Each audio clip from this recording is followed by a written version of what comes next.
अभी हमारे सामने आईएसएफ के लीडर फैज़ल खान यहाँ पर मौजूद है और आज जिस तरीके से इस प्लैनेट में आज जो कोलकाता पुलिस और आईएसएफ के सपोर्टर के साथ जो भिड़ंत हुई थी उसके बारे में आज इनसे बात करने की कोशिश करते हैं। फैज़ल साहब, आज जो हुआ है इसके बारे में ज़रा बताएं। देखिए, आप जानते हैं कि बहुत ही दुख दर्द भरा आज आईएसएफ के लिए एक फाउंडेशन डे था। आज 21 जनवरी का पार्टी का स्थापना दिवस था और आज के दिन है जिस तरह से परबता किया गया लाल बाजार पुलिस की तरफ से, और ख़ासकर मुझे तो ये लग रहा है कि पुलिस के भेष में टीएमसी गुंडे शामिल थे। जैसे कि आप जानते हैं कि सिविल ड्रेस में पुलिस का क्या रोल था।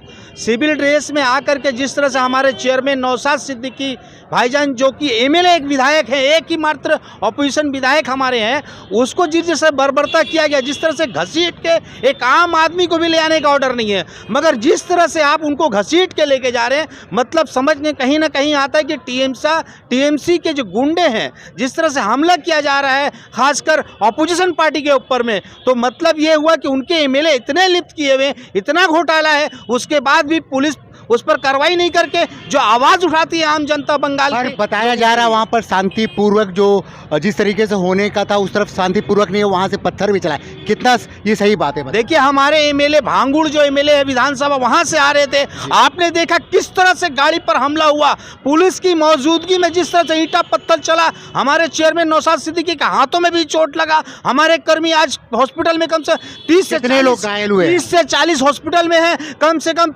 500 लोग को लाठी चार्ज किया गया, जैसे तैसे मारा गया लोगों को।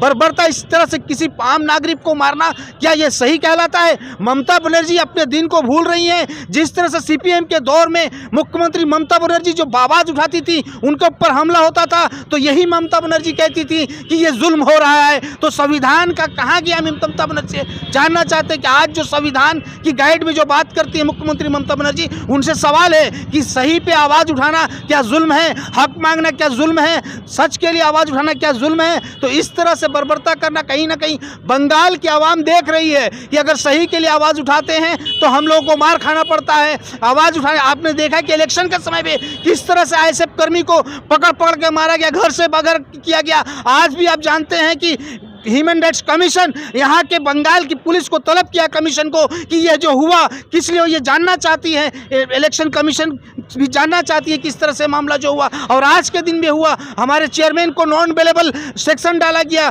अनलीगल हमारे सरकारी प्रॉपर्टी को क्षतिग्रस्त करने का उन्हें केस दिया गया। हम जानना चाहते हैं कौन सी फुटेज है जो उन्होंने किया। वो संविधान की बात करते हैं, हक की बात करते हैं। बात कैसे बढ़ा, ये बताएं, बात कैसे बढ़ा? जैसे आप जान रहे हैं कि आज हम लोग का 21 तारीख का स्थापना दिवस है, तो कहीं ना कहीं भांगुड़ विधानसभा के टीएमसी अरबुल के जो गुंडे हैं, खासकर अरबुल के पूरे टीएमसी कर्मी का क्या रोल था? ऐसे जब वहां से रैली लेके निकल रहा था तो उनसे भिड़ना, उसको रोकना, उनको धमकाना, उनको चमकाना, मतलब ये कहीं ना कहीं अरबुल और टीएमसी के लोग डरे हुए हैं कि कहीं ना कहीं पंचायत में इनको डर है कि ऐसे बेहतर करेगी, इसलिए इनका डर है।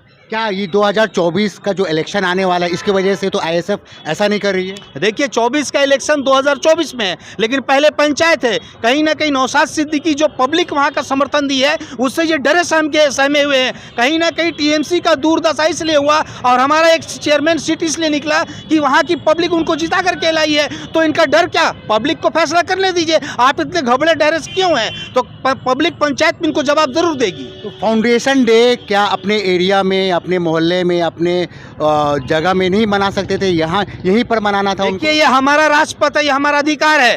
बंगाल के कोई कोने में भी हमारा संविधान इजाजत देता है, हम कहीं भी कर सकते हैं। तो हमारा कलकत्ता में पार्टी का उद्घाटन हुआ और कलकत्ता ही में हमारा पार्टी लॉन्च हुआ है। तो हम लोग अगला साल भी किए थे, लेकिन अगला साल ऐसा कुछ मामला नहीं हुआ। लेकिन इस साल इसलिए हुआ कि कहीं ना कहीं पंचायत इलेक्शन है और 24 परगना में ये टीएमसी सर के पार्टी के नेता लोग डरे हुए हैं। कैजर हो, चाहे अरबुल हो, चाहे शौकत मुल्ला हो, कोई भी हो, पार्टी से जो नाकामी है पब्लिक कहीं ना कहीं नकार रही है और आईएसएफ को रिस्पेक्ट कर रही है और एक्सेप्ट कर रही है। आने वाले वक्त में आईएसएफ बहुत बेहतरीन करेगा, आपके सामने जनता जरूर सवाल का जवाब देगी। अगला कदम क्या होगा आप लोगों का? देखिए, अगला कदम यही होगा कि नौशाद सिद्दीकी चेयरमैन को जिस तरह से फंसाया गया, जिस तरह से झूठा लगा करके केस दिया गया सरकार, तो ये टीएमसी के इशारे पे चल रही है प्रशासन। तो ममता बनर्जी के इशारे पे नौशाद सिद्दीकी एक एमएलए है, एक प्रतिनिधित्व है, उसको अगर इस तरह से आप रोक करके आप, उनका क्या मामला था, उनका बैकग्राउंड क्या, कोई क्रिमिनल केस है क्या जो इस तरह से आप घसीट के लेके जाते सकते हैं। आवाज़ उठाना जब एक आम एमएलए आवाज़ नहीं उठा सकता है तो बंगाल के आम जनता का हाल क्या होगा आप समझ पा रहे हैं क्या देश में चल रहा है। और बंगाल में खास करके